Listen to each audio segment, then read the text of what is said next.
som vi nu er. Ofte så husker man den første gang, der sker noget nyt i ens liv. I kan måske huske den første gang, I mødte jeres allerbedste ven. Det kan være, at I husker den første gang, I stiftede bekendtskab med differentialligninger. Det gør jeg. Eller det kan være, at I kan huske den første gang, I fik 4 for en stil, en tysk stil, lavet med Google Translate. Det kan lade sig gøre. Men I husker også den første gang, I trådte ind på KG.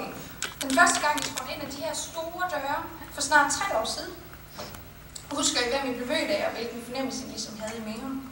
Og husker I ligefrem, hvilke sko I havde på, måske?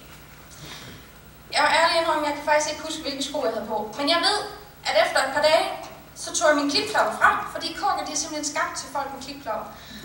Og efterhånden, så de er ikke så pæne mere, og jeg falder tit i dem, og de ryger af, og jeg får både tage og sådan noget. Men de har været rigtig gode her på KG. Da jeg kom her på skolen, der gik jeg med små bitte skridt. Jeg kom ind, og jeg gik små bitte skridt, fordi alting var så nyt med de her sko. Jeg ved ikke, om I var vågen nat. Jeg var meget vågen. Det lynede, og det bragede, og det regnede helt vanvittigt meget. Men kan I huske, at den første nat, vi også var her på KG, der regnede og tordnede det også helt vildt. Det er faktisk lidt sjovt, at det ligesom lige kører i ring der, at så den sidste nat har jeg gik så brager og tordnede bare igen. Jeg ved ikke, hvad det betyder. I hvert fald min første nat, da jeg var her, og jeg var lå vågen, og det bragede og lynede og glimtede, og jeg kunne ikke sove, der tænkte jeg, det her det må simpelthen være et tegn. Det er ikke KG, jeg skal være på. Det er sådan, det er. Men heldigvis, så blev vi her. De fleste af os i hvert fald. Og efter pølseløb, IT-orientering omkring åbning af en browser og brugen af Google, latin med den kære Kjeld, og ikke mindst NV-eksamen og en afsluttende dansk historieopgave, så var drengene lige pludselig blevet 10 cm højere, og pigerne var blevet lige en tand smukkere, og pludselig så stod vi igen foran, så stod vi faktisk foran en sommerferie og tænkte, hvor i verden blev tiden af. Det første G var over. Ja. Efter en dejlig lang sommerferie, så skulle et nyt år til at starte. Og i det her år, 2G, der blev lektier brugt flittigt. Det var både til at finde forsvundne forlovelsesringe, forsvundne sygesikringskort, og lige det her med sygesikringskort, det resulterede faktisk i en fin lille digtsamling inde på Lektio, hvor vi især må takke Ejgil og ej at forglemme den kære Svende. Ja, det var rigtig fint. Vinteren det her år, det var en hård vinter, og gennemsnitstemperaturen den var minus 1,3 grader, har jeg fundet frem til. Og fjorden den var frosset til i flere uger, og vi tog skøjterne frem og gik derned og hyggede os dernede. Det var super fedt. Men 2G, det var altså meget mere end det. Jeg smed lige den her. Og vi kunne ikke længere bare tage de her små skridt rundt på KG, fordi lige pludselig, så blev det sådan, at vi også skulle tage ansvaret for de andre, de mindre elever, og vi skulle gå i samlet flok i stedet for hver for sig lige pludselig. Vi skulle gå i samlet flok med vores respektive sko og gå foran de andre første gear var det jo anden. Ja. Og dagene de blev til uger, og ugerne de blev til måneder, og pludselig så overskred vi faktisk den her magiske halvvejslinje. Og der stod vi alle sammen og tænkte, er vi virkelig på en halvvejs? Men lige pludselig derfra, så gik det faktisk bare super stærkt, og pludselig så stod vi igen foran sommerferie og tænkte, men hvor er verden blev tiden af? 2G var færdig. Hold derop. Så kom 3.G. Længe ventet 3.G. Og 3.G det startede simpelthen hårdt ud med en rigtig god studietur til Prag. Jeg tror, Gud han kiggede ned på vores årgang og tænkte, at de der skønne mennesker der, de trænger simpelthen til en ekstra lille ferie. Så han gav os 25 grader, og han sendte alle skyerne til Rom, som vi ikke kom til. Og der var en smuk og smilende sol fra en skyfri og azurblå himmel. Det var en skøn tur. Senere på året så kom vinteren, og for 3. år i træk så rasede vinteren simpelthen over Ringkøbing, og der var sne, og der var alverdens ting. Så vi blev ikke skånet for kulde det her år. Og med vinteren der kommer SAP-skrivning. Det var 2 ugers isolation fra omverdenen, hvor tanker, analyser og matematiske beviser blev nedskrevet og beskrevet til mindste detalje. Og da vi til sidst, den sidste dag i juleferien, kom ind på kontoret og lagde vores kæmpe bunker af papir, der kunne bare høre sådan en lettelsens suk ud over alle gange og stiger på KG. Det var så fantastisk. Et færdigt projekt var færdigt. Det største projekt, må man sige. Men kære studenter, 3.G det har jo været meget mere, eller vores gymnasietid har været meget mere end SAP-skrivningen. I løbet af vores gymnasietid, der har jeg faktisk regnet sammen til, at vi har lavet omkring 25 døgn, har vi siddet og lavet afleveringer. Jeg synes, det lyder meget. Derudover så har vi været igennem 7 for nogen meget lange AT-forløb. Derudover så har vi fået vores badeværelse tjekket utallige gange af den benhårde, men retfærdige kloster. Derudover så har vi været igennem 10 eksamener nu, og vi sidder nu her med vores hatte, og hvor er vi bare flotte. Ja, i hvert fald flotte. Godt.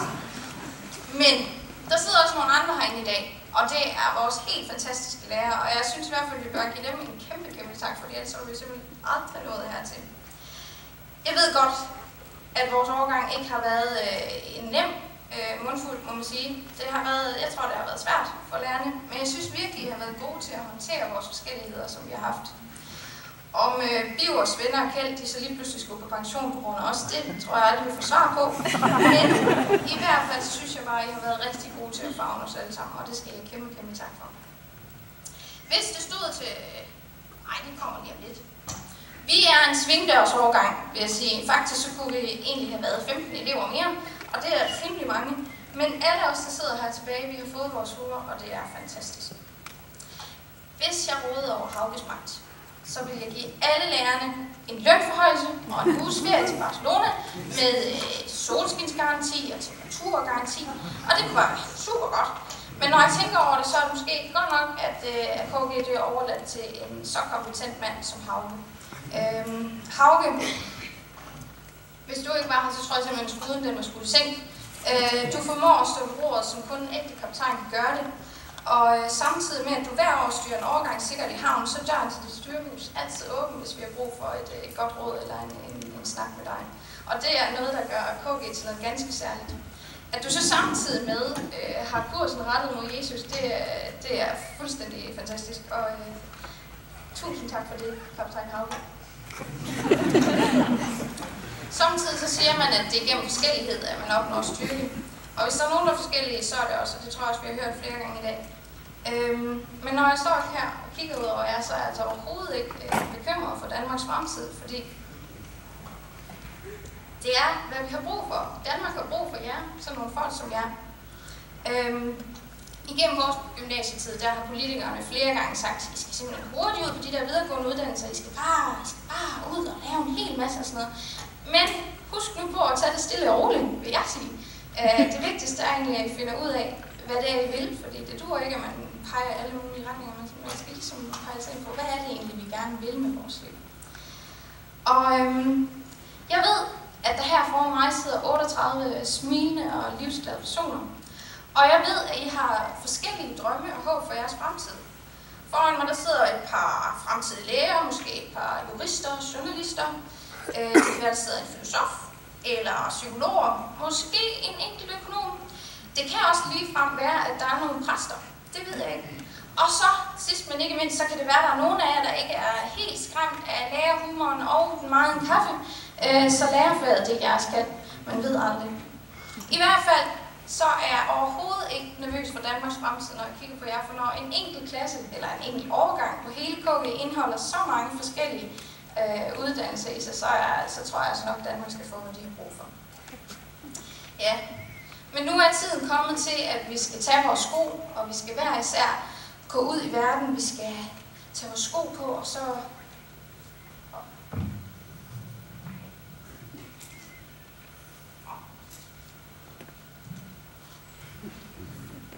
Kære student, det er nok mig. Tillykke med din studentereksamen. Vi tror, at dette er, hvad du nu har brug for.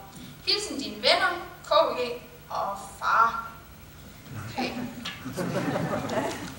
Det skulle jeg ikke have gjort, altså. Det var alt for meget. Det er alt. Det er ikke hver dag, man får gaver. Kan I gætte, hvad det er?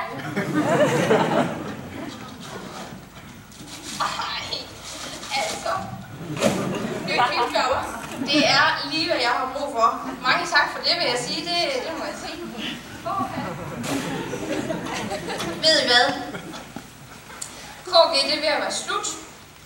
Og kære studenter, da vi startede her med vores fine nye sko på, der tog vi meget små skridt.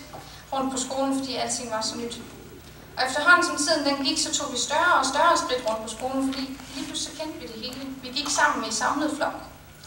Og til sidst så kendte vi faktisk KG ud og ind, og var ligefrem dem, der tog ansvaret for de andre årgange, og viste dem vejen frem. Men nu er det slut. Vores sko, de er slidt ned. Altså, de her, de er altså ikke så meget værd mere. Men alligevel, så må I simpelthen ikke glemme, hvad de her sko, de har været igennem sammen med jer, fordi det har været 3 rigtig gode år. Og I må ikke glemme, hvad de sko, de har ført igennem. Det betyder, med de her nye sko, de har endda skiftet mærke. De nye sko, det er noget, nogle af jer har ventet rigtig meget på. Nogle af jer har ventet rigtig meget på at få nye sko på og starte forfra. Og andre I tænker måske, jeg vil bare gerne have mine gamle sko, de var så gode og sådan noget. Men alligevel, så synes jeg, det er vigtigt, at vi kommer videre. Der er en ting, I skal huske, og det er, at lige meget hvor I går hen, så er der altid en, der følger med. Og det er Gud, hvis I ikke lige har givet det. Og om vi vil det eller ej, så er han altså med jer. Nu skal jeg lige have den igen. Ja. Og jeg håber sådan, at I vil huske på, at han er med jer, når I drager hver til sit nu her. Det er ikke sådan, når I kommer videre, at I så får en andagt serveret, hvor der efterfølgende er gulerødder, eller I får en andagt serveret med aftenskaffen. Så husk på, at Gud han er med jer lige meget, hvor I går hen i jeres nye sko. Der er et bibelvers, som er vildt godt, og som samtidig bare dukker op lige pludselig på de mest fantastiske tidspunkter. Og hvis I ikke kan huske andet fra den her tale, så vil jeg gerne bare høre, at I husker det. Så det læser jeg her. Frygt ikke, for Gud er med dig. Tvivl ikke, for jeg er din Gud. Jeg styrker dig og hjælper dig. Din sejrrige hånd holder dig fast. Kære studenter, må Gud velsigne dig.